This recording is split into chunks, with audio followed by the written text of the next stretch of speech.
Hi, Cancer. Welcome to your December 2022 general reading. This will be a general reading for you guys, Cancerians, for the end of the year 2022, December of 2022. I am reading in October, so some of these energies may come into your sphere a little bit sooner. They may exit a little bit later. Let's get started. We're going to do a Celtic cross. And for those of you who are interested, you guys know this. You guys know about my little mini deck. It fits really nicely in the viewfinder. So you guys can see that I'm actually dealing the cards. Let's see what's on the bottom. Biting off more than you can chew. The 7 of Swords. All right, let's get started. The Fool, great way to end the year, starting a new year. Fresh starts, leaps of faith. It's actually a 0. So it's even before that new start. We have lots of little bluebirds of happiness. And you guys know, if this is not your first time here, that I read the bird. Whenever I see them illustrated, I see them as symbols of freedom. So great way to start the year off. This is the center of the reading, so it's the energy that's coming with you from November into December.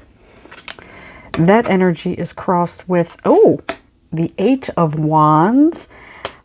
Messages coming at you, can be a lot of electronic communication, can be actual movement. I love this card the way it's illustrated because it's a wheel. And it's cyclical. It can indicate physically moving, like moving house. It can be progress. It can be movement. It is a lot of new information, new ideas coming at you, new inspiration. So beautiful energy. Not really even crossed energy. It's kind of companion energy.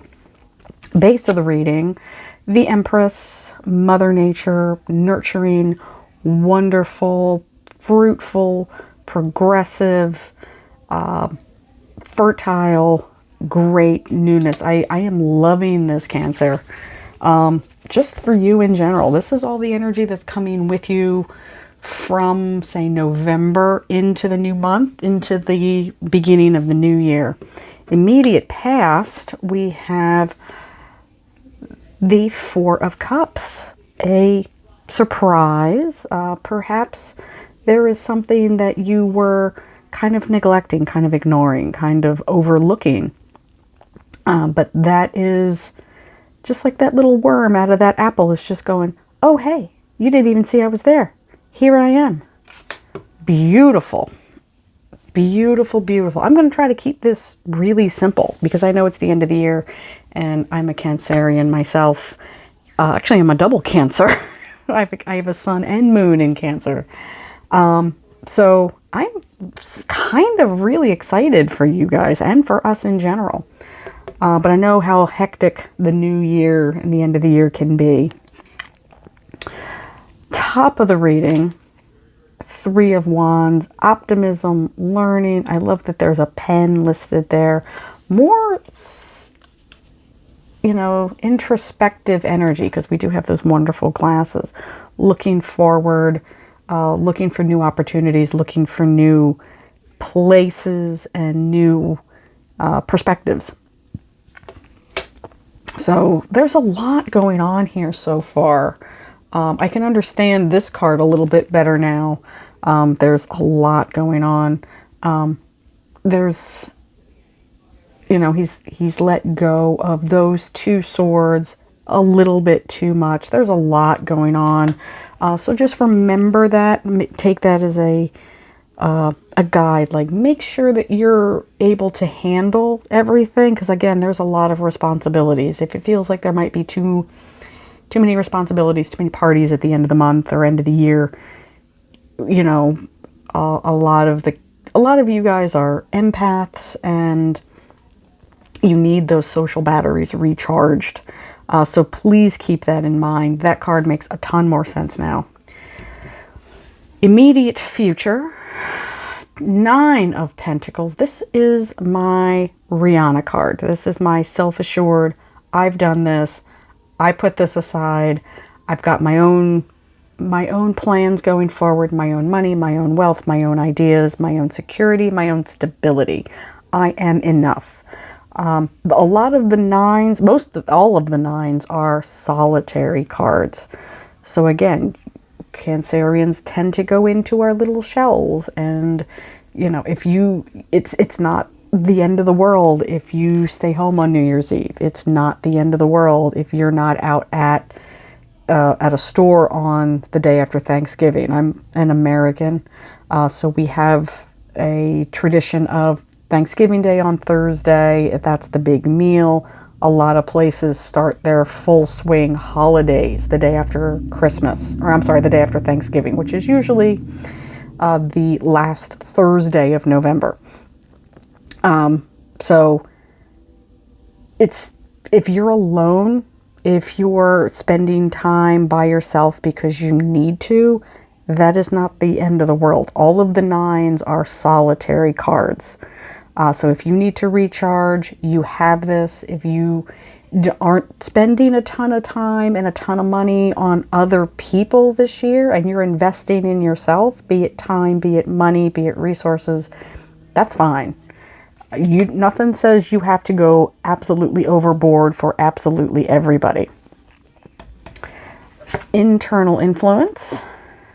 Here it is. The 7 of Wands, feeling a bit attacked, feeling a bit under pressure. Look how anxious that cat looks. So there's a lot going on, feeling a bit vulnerable, feeling a bit exposed. It's fine to feel that way. It's okay. And if that's how you feel, that's how you feel. You can go within. We have those shells that are protective. So again, if you don't return that text message, or don't pick that phone call up, or don't answer that email right away, it's fine. The world will keep spinning. External influence, Queen of Wands. Oh, beautiful energy. Beautiful energy. She goes right along with this Empress here. She is really attractive. So you will be catching a lot of attention, Cancerians.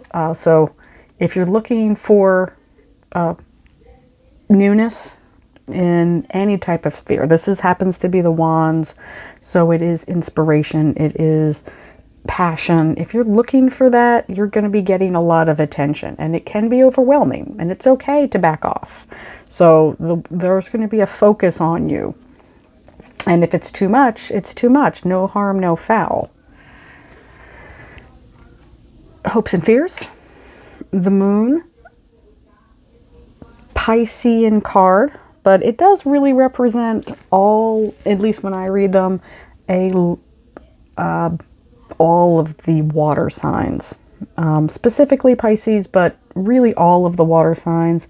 It is an owl. We have this wonderful full moon.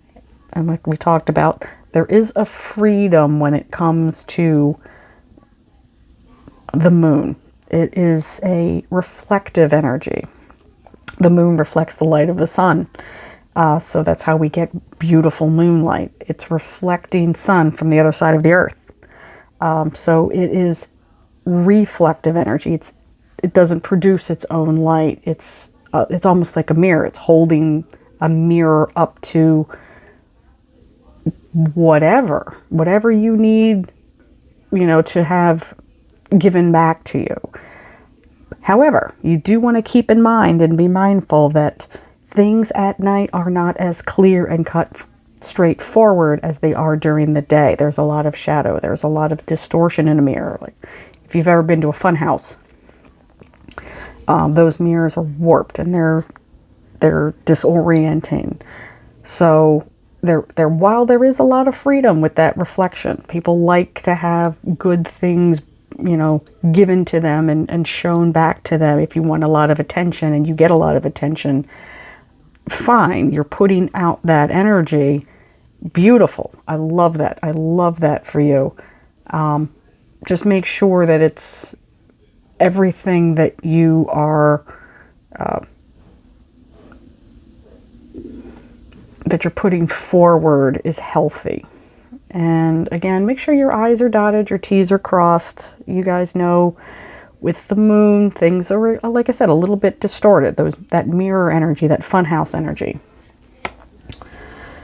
Overall outcome as we begin the new year. The Star, a wish fulfilled. I love this card. Card of actually Aquarius. So we'll be heading into Aquarius, into the new year. So maybe these are energies that will start to occur later on. You know, like I said, I'm reading in October.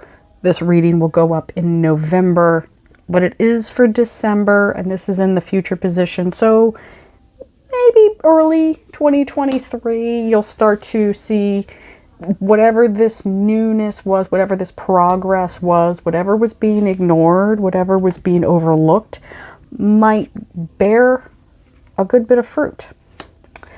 We have a lot of fertility cards here, so keep that in mind. I will leave it there, Cancerian. Bye, family.